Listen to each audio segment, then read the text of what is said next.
Okay, well, good afternoon to everyone that's joined us. It looks like we're going to have an intimate setting today.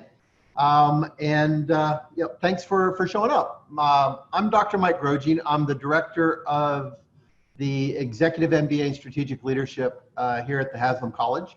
And this is the seventh in an 8-part series of our Leading in the New Normal Leadership at Lunchtime. And we've had to switch the topics up just a little bit because of availability of speakers. So if you came on to hoping to see Mobilize the Workforce, come back in 2 weeks and we'll be delivering it then.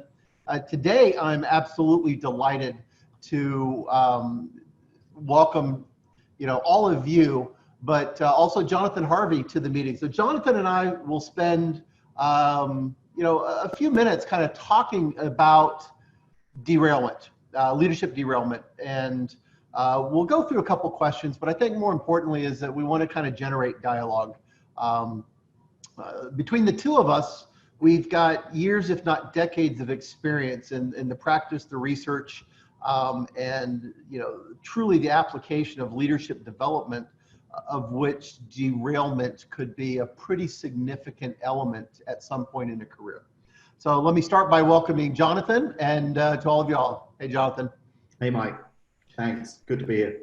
So we're going to cover 3 questions today, and we'll do it in whatever breadth or depth feels right, and particularly as we start engaging with all of you.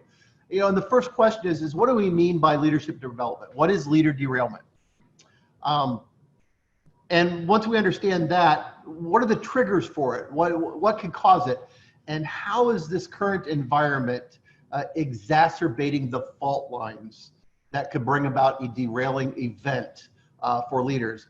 And then perhaps the most important is at the end, let's talk about what can be done to prevent it. How do we minimize that impact? I think we've got everyone on mute. I've just allow you to unmute yourself, so you actually don't have to submit your questions to Adam and Erica, because this is a very manageable size. So at the end, we're going to spend about 10-15 minutes talking, Jonathan and I, and then about 10 to 15 minutes of questions. And that puts Erica and Adam off the hot seat of having to process the type of questions coming in. So with that said, hey, Jonathan, let me kick it to you. I want to ask you let's start with, what are your thoughts about what is leadership development? What does leader derailment mean to you? So thanks, Mike. I think it's quite a broad term that gets applied to a lot of leadership scenarios, but I think it has some things in common. I think leadership derailment speaks to a situation in which we have usually a reasonably senior leader, but not always, who has a strong track record of performance, of being considered talent and high potential, who starts to unravel in terms of their leadership effectiveness. And you start to see indicators of that could be very varied, from people becoming less effective, diminished influence, perhaps seeing a little more turnover in their teams than you would expect. And I think what differentiates it from a situation in which perhaps someone has just been promoted out beyond a level of capability is that there's almost a level of surprise in the organization that this person seems to be struggling, or doesn't seem to be quite delivering to the way that we would have anticipated, or that we've seen in the past. And it's often at a point that, certainly in my career, I might get a call from an organization where they say, hey, we've got a lot vested in Bob, he's doing really great work for it, but things aren't seem to be working at the moment. We want to understand why. Yeah, and I would actually add to that as well. That idea that they're going to plateau or fall off the path, which is kind of the title here, is absolutely compelling. But they've been successful. I want to differentiate this from failed leadership, because very often we don't promote failed leaders. And so when we start thinking about derailment, it truly is folks that are expected to reach levels of impact beyond where they are currently. And so it's the end of the flight path up. So something has worked for them. Yeah. Something drove them and caused them to succeed, and then something happens, some trigger point. Maybe it is an overwhelming cascading event that causes them to have a reversal. But there is very often, in my experience, a flashpoint where Right. either a hidden fault line becomes quite obvious to everyone involved, or the strength that they had actually turns into a weakness. Yeah. So go ahead. No, I'm just reflecting that sometimes people ask, well, why don't we spot these things earlier? And I think that some of it is that, as people progress in the organization, they get increasing levels of discretion. So the number of people that are either beside or above them who would take them to one side and say, hey, we should have a chat, or I don't know if you intended these outcomes, but this is what we're seeing, starts to diminish.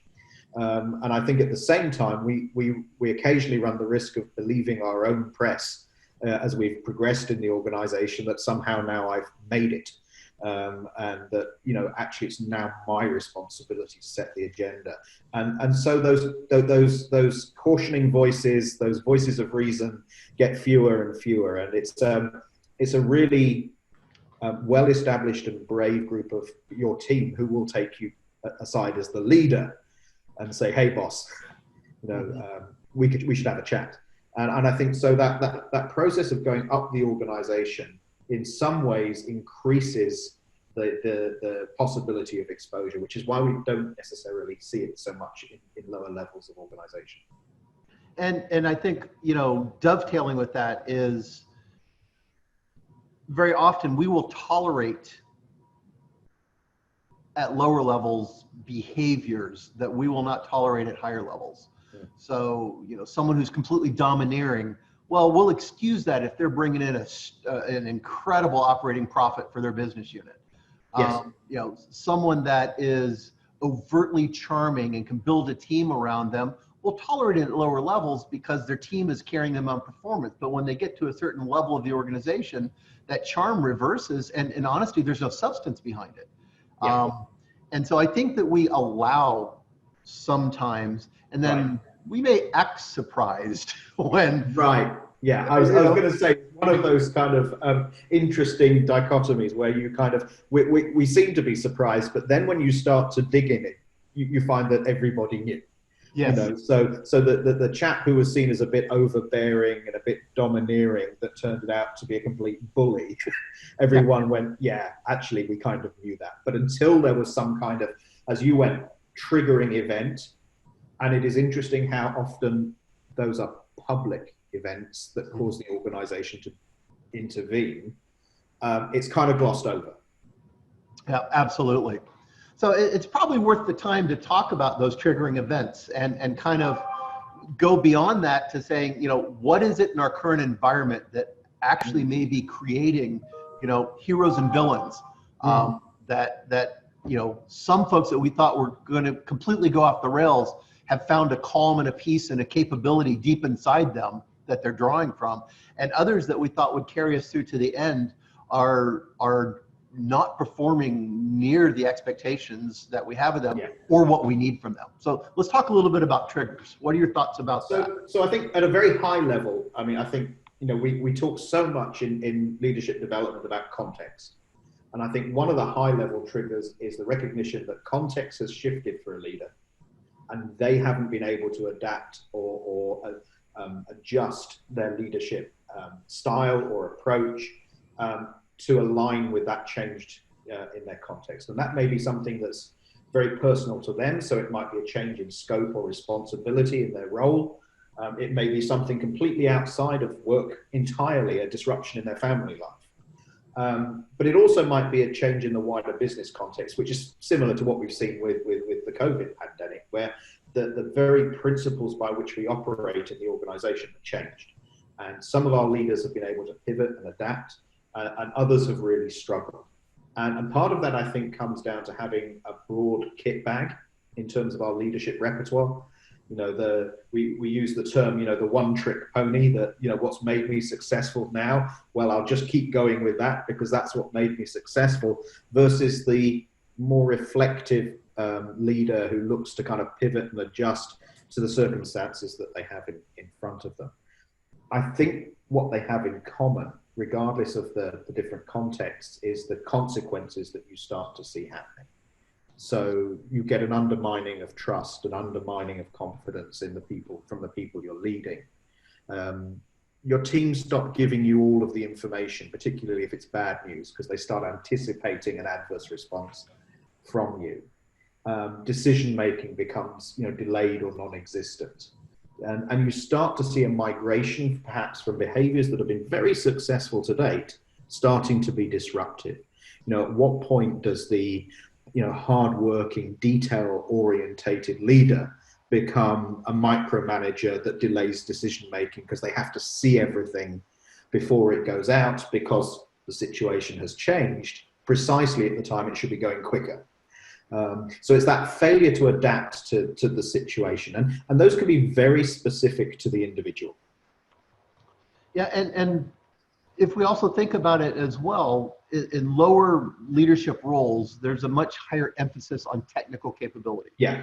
Whether that technical capability is built in and around, delivering the marketing, capacity, or production and operations management orientation, we tend to look the other way if they are focused and capable on delivering the core task of their business unit.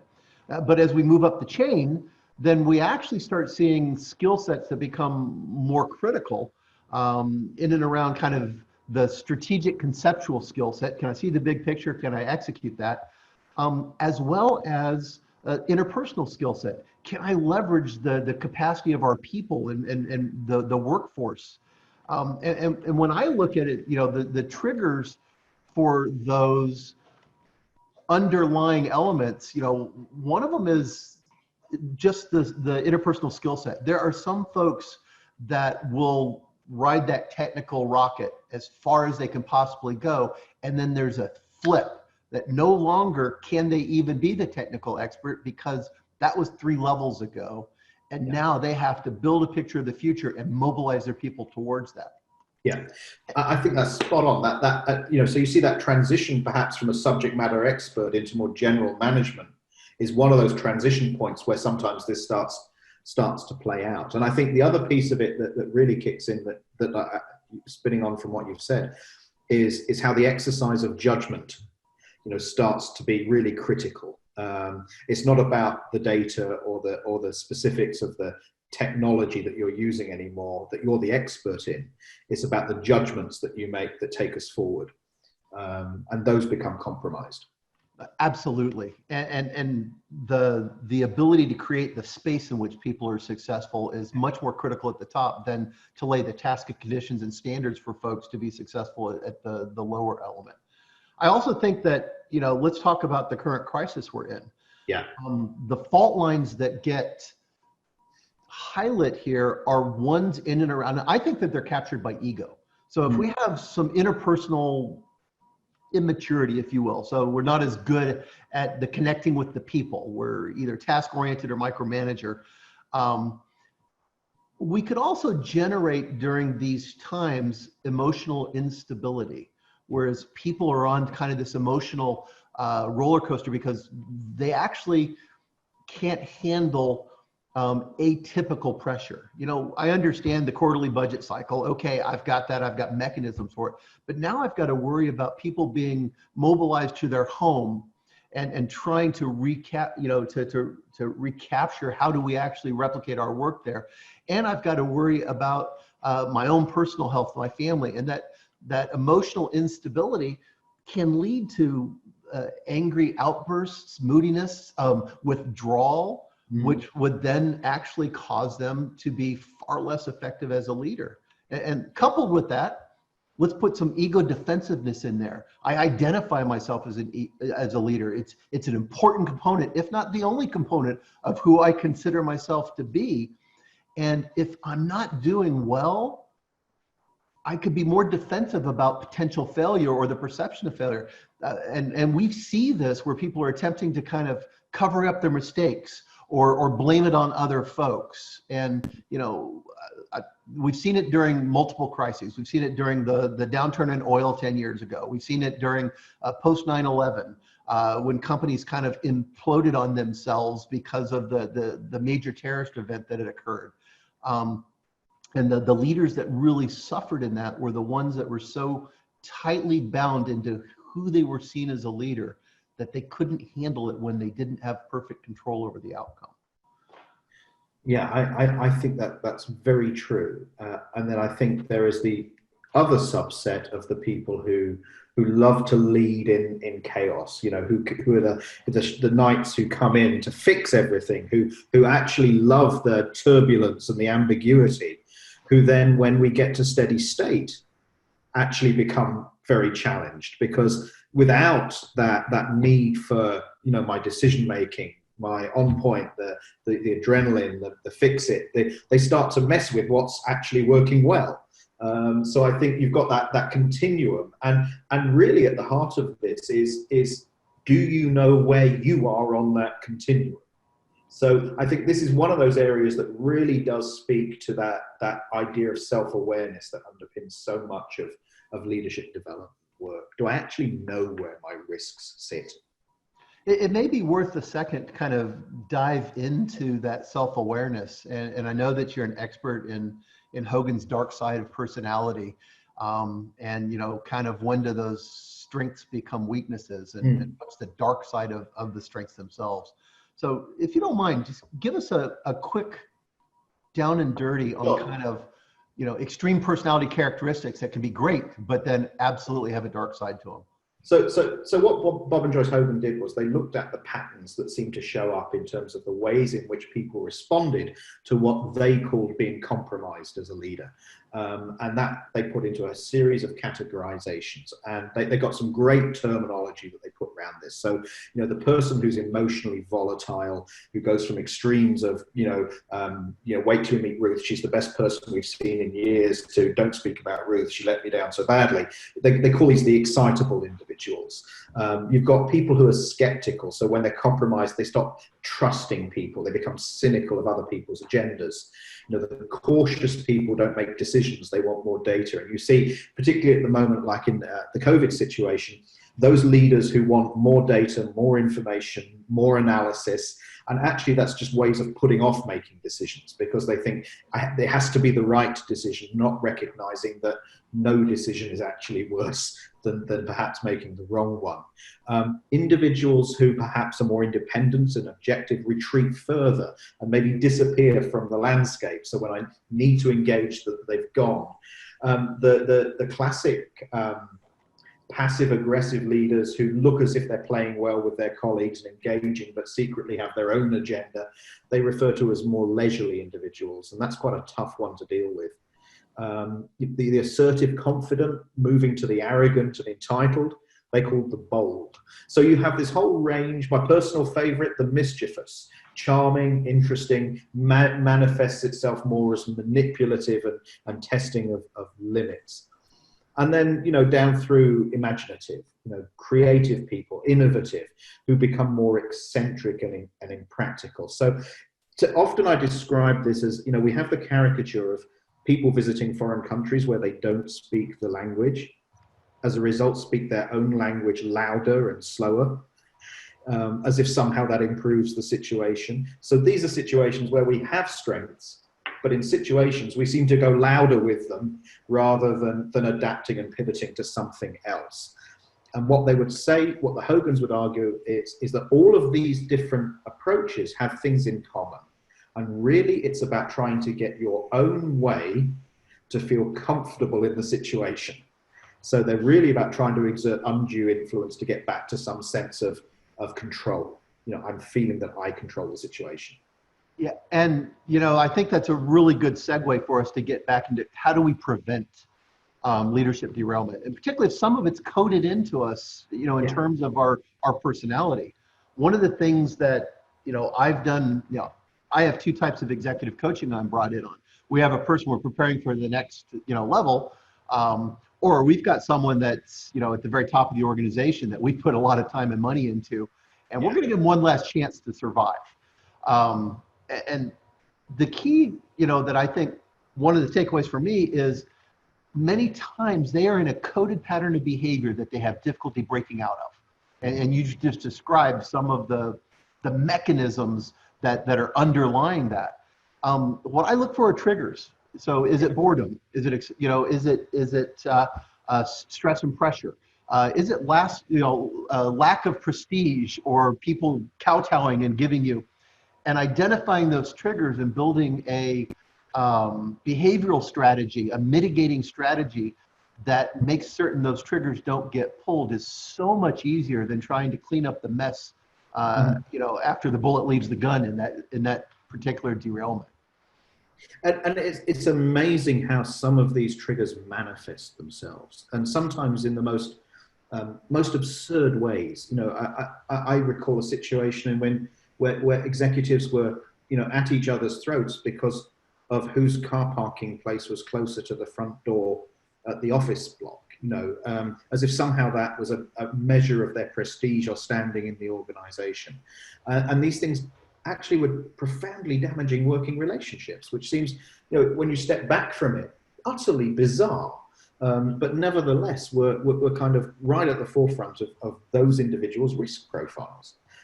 So I think, as you say, understanding those triggers, and they can be very varied. As you say, you mentioned boredom. It might be the opposite. It might be, complete overburdening. It may be much subtler. It might be a challenge to that person's values. That the organization has pivoted and it's now behaving in ways that are inconsistent for me. And that's causing me to behave in a way that is derailing for me. So I think initially there is that. First of all, do I understand the pattern that I show when I do go that way? And then what's triggering that reaction? And that's how you have to come at this. Can I mitigate the situation? If I'm the excitable person, the pressure cooker, that it builds up and then some poor soul from another part of the organization brings me a document with a typo in it and I disproportionately explode all over them because it's been building up through the day. How do I recognize that pattern happening and intervene early? And so let's take that, which is an individual strategy for the leader to keep from derailing themselves. And let's step up to the organizational level. And I think one of the big recommendations that I make is take a look at what you won't tolerate from the top of the organization, and don't let folks at the middle or bottom get away with it. Don't allow that cost-benefit ratio to say, well, that's tolerable because I'm getting this value. Because you're setting a standard of acceptability. And when folks get promoted, they're going to say, I did this before, and I was, that was one of the things that made me wildly successful. And now you're saying no. So I think it's setting that tone and standards and expected core leadership behaviors across the board, I think is one of the first things that I would add in for organizations to look at. Yeah, I think that's spot on. I think the other thing is be cautious of some of the systems you've put in place. Many organizations have high potential development pathways. And a mutual colleague of ours, from back in the UK, talks about the Icarus syndrome. Icarus who built wings and flew towards the sun, got too close and melted the wings. The old Greek piece. But this idea that having identified someone as talent and high potential, we start forgiving them things we wouldn't forgive other people because they're talent. And high talent has eccentricities associated with it, or we trade off the talent for some other things. And I think there's a risk that organizations start to hostage themselves to their high talent pipeline. And if you're not careful, I think moving people quickly between positions as well as part of those high potential programs means often we don't see the consequences of those individuals' leadership behavior at the time in order to make a judgment before they move forward. So I think accelerating people rapidly through the organization also can result in us getting surprises later on. And paying attention to what does performance actually mean for the organization in terms of leadership. I've always thought that one of the best ways to look at whether a leader is successful or not is after they leave, is their unit capable or even more capable of success? Or did they burn everybody out because they knew they had 18 months and then they could get out of there? Right. I think we're running to the point where we probably should open up to questions if people are interested, but we're coming up on our half hour. So what questions do you all have for us? And, open it up to our team as well.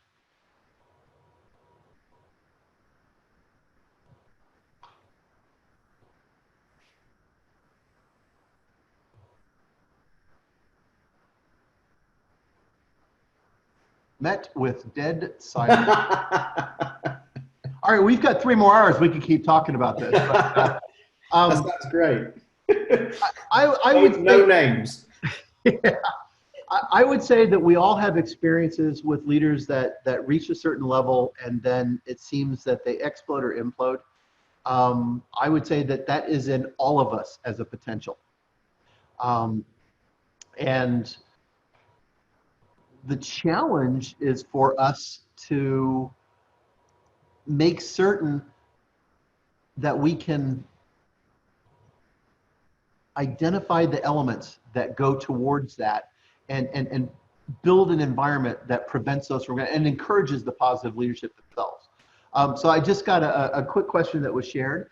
And that was kind of, if organizations see this behavior, why don't they address it sooner? I'm going to add 2 things that I think to that, Jonathan, and I'll kick it to you. I think first and foremost is there is a Machiavellian element to many organizations. I've got a senior member who is indiscreet with their relationships, but you know what? They've got a lot of connections with our book of business. And if they leave, I'm worried that customers are going with them. So we'll tolerate it to a point. I think the other is, and so that's a very pragmatic, almost political tolerance. Mm-hmm. And I think the other is that we allow things to happen sometimes because it is too painful to address. Right. So we may have let them go too far, and we're just hoping that that problem will magically go away, or it's someone else's problem. So I see someone act like that, but they're not in my business unit, and their boss seems to be letting them get away with it, even though that behavior is reflective on all of us. So Jonathan, you want to add to that? I think you've encapsulated it well. I think it is a difficult thing to do. We exaggerate the downside of intervening, and we're uncertain about the positives.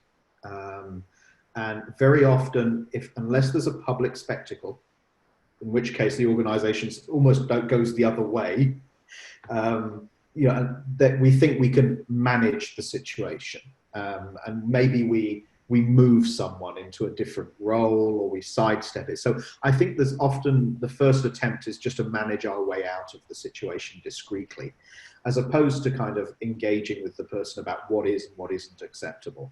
And sometimes it's about understanding what is the contextual piece that's triggering this. Is it a one-off or is it a pattern? And I think often we don't understand the full consequences, and often that's seen in the talent we lose as a result of not addressing the derailment of a leader in the organization. And I don't think that's often well understood in an organization, because people don't like to say it when they leave. Yeah. Well, we're at our half hour. What final thoughts do you have? I think for me, whilst we can all, I'm sure, write a list of the leaders that we've encountered and their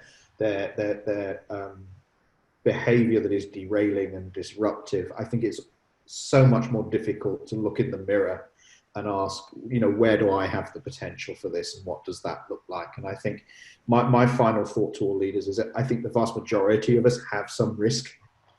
And therefore, before we get too excited about analyzing the risks that are inherent in others, take some time to think about, where do I sit in this? And it's interesting when you ask the question of your confidants, perhaps your spouse or your significant other, people who know you well, where do I go when things don't go well for me? What's my pattern of behavior? Those can be some humbling conversations, but I think they're incredibly valuable from a leadership point of view, to start to understand and then to anticipate, how do I do something about that? Absolutely. I think that's spot on, as you said earlier. I think my final thoughts are that as leaders, our role is to be able to adapt and apply the behavior to the circumstances in front of us. And the situational awareness that you're talking about, we need to understand when an approach that we're comfortable and capable in doing is absolutely the wrong one, and that will cause us to have a counter effect to what we're trying to achieve. And then the kind of the graduate level work of that is we need to build a behavioral repertoire that's large enough, even in the approaches that we're uncomfortable with. Maybe we don't like the touchy-feely aspect of kind of engaging with people, but at some point you're going to have to do that to be an effective leader. So we've got to find a way to add that into our kit bag, into our repertoire, that when the circumstance calls for it, we can deploy it effectively and efficiently and get the outcome that we want.